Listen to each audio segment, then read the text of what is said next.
What's going on, guys? It's Diver, and today we're taking a look at the top 5 Call of Duty multiplayers of all time. Remember, this isn't opinionated top 5, so if you have your own list or disagree with mine, leave it in the comment section down below. Let's hop right into it. Coming at number 5, we have Call of Duty Ghosts. Ghosts was a great game for its time period. When I refer to its time period, I'm referring to the generation change of the consoles. The old school generation was catered to by Infinity Ward by having the game run smooth and look aesthetically pleasing, while the new generation kind of got shooed away, but at the same time was invited in by even getting a dedicated game for the dedicated system. Now, taking a look at Ghosts, the maps were really good, and it really just gets a downfall because of 2 maps, I think, which are Stonehaven and Chasm, were just huge maps. But if you take a look at even the DLC maps, they were fantastic. I loved all the maps. There's really isn't too many maps in this game that I really dislike. I mean, for example, when you got your field order on 2 certain DLC maps, you got to play as Michael Myers from Halloween and Predator from Alien vs. Predator. Let's not forget about the dynamic map elements. Dynamic map elements, if you weren't aware, are parts of the map that you could interact with and change. Now, really, the only downfall of Call of Duty Ghosts, I think, were the streaks. They were lackluster. I mean, the SATCOM system really screwed up the whole UAV system. But overall, I really think this game was fun. I mean, the guns in this game were great. You had so many to choose from, integrated attachments on them that didn't take up a slot in your creative class. And you could pretty much go beast mode with any gun you wanted to. Ghost did a really good job balancing all the weapons.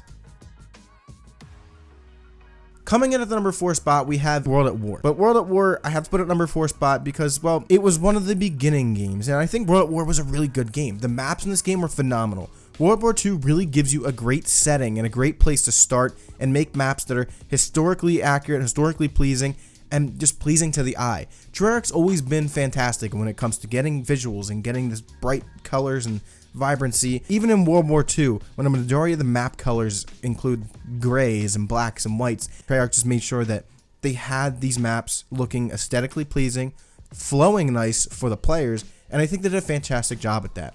The guns in this game were actually a lot of fun. Of course, the PPSH would just be the king of everything. Same goes with the MP40 with bandolier, steady aim, and double tap. But overall, the guns in this game, you could just go out with anything you wanted. There wasn't really too OP, but you could really use kind of whatever. The streaks in this game were basic. You had your recon, your artillery, your dogs. They weren't overpowered though. The dogs in this game were actually pretty balanced. It took them 2 bites to kill you, and you could actually kill them before they killed you. And you get 2 points for killing them. I mean, it's not much, but at least you got to stay alive, and there were a finite number of dogs. It wasn't just infinite number for X amount of seconds. There were a finite number of dogs, and honestly, I think they did a really good job balancing that. And I think one of the biggest things about World at War is the game type War. If you've never played War, you're missing out on a lot of stuff.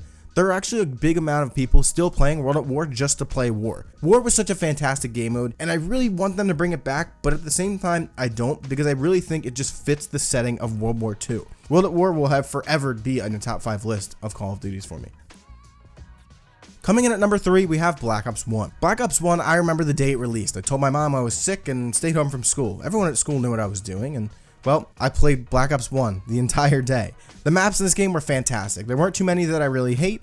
The gameplay itself is a little on the slow side, but hey, it's Black Ops 1. You had such a fun time. It really didn't matter. The COD point system in this game was fantastic. You could really unlock anything you wanted. There were tons of weapons at launch. There were no DLC weapons, so they had to make tons of weapons at launch. Now, the streaks in this game were really fun. I mean, they're all balanced. You could use them all pretty well, and I think I had a fantastic time when it came to using these streaks, especially running a Blackbird in this game. It was so fun and so pleasing to get streaks in this game, and I really think they knocked it out of the park when it came to streaks. When it comes to DLC, I think they did a great job. There weren't too many maps in this game that I really thought to myself, wow, this DLC is terrible. Overall, Black Ops 1, I think it definitely deserves its number 3 spot, and I think a lot of people agree with me.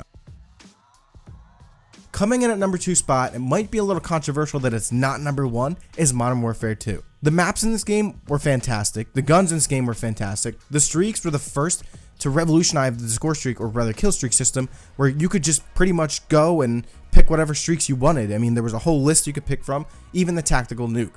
And the community in this game was flourishing. Everyone loved playing with each other. The maps were fantastic. No one complained, so no one really whined and moaned about, I don't want to play this map. It was just a lot of fun, and they added a bunch of Easter eggs in each map, and this game was really good. I mean, if this was a personal top 5, I wasn't basing it off of facts, Modern Warfare 2 would not be on this list at all. I did despise this game. I had to look at the facts to look at this from an objective standpoint, but Modern Warfare 2 for me was full of quick scopes, noob tubes, danger close, the javelin glitches, people just spamming everything they could at me, so many claymores, and there were really a few guns that dominated this game. There were a lot to choose from, but a lot of them dominated each class. For example, the ACR was dominant in that assault rifle class. The intervention from the sniper rifles, the model shotguns, that was a plague on that game for so long. Overall, Modern Warfare 2, looking back at it from an objective standpoint, definitely deserves the number 2 spot on this list. And number 1, we have Black Ops 2. Black Ops 2 was a fantastic game. And if you disagree, I think you should just go back and keep playing it.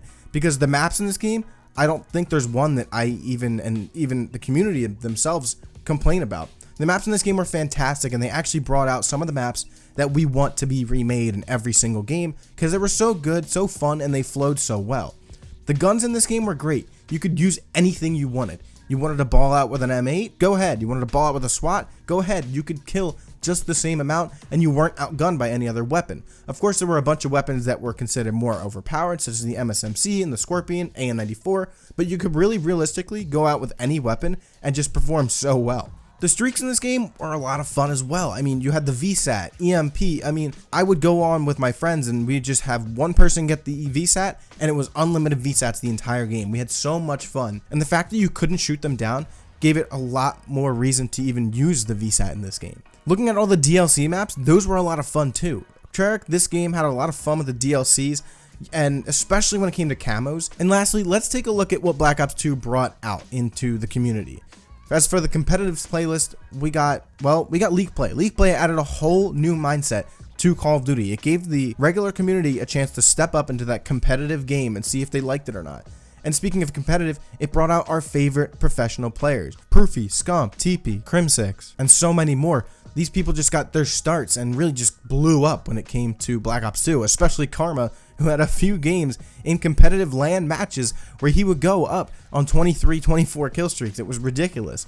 But this game brought out so much for the competitive community, and really I think was a kickstart to a lot of things Call of Duty wise, and was one of the games that was just a true masterpiece. So that does it for this top 5. If you disagree with anything I said, leave it in the comment section down below. Tell me what you think, and I might have just forgotten something or left something out. Remember to give the video a big thumbs up. Remember, go check out the channel. If you like the content, click that subscribe button. I really appreciate it. Have a nice day. Peace.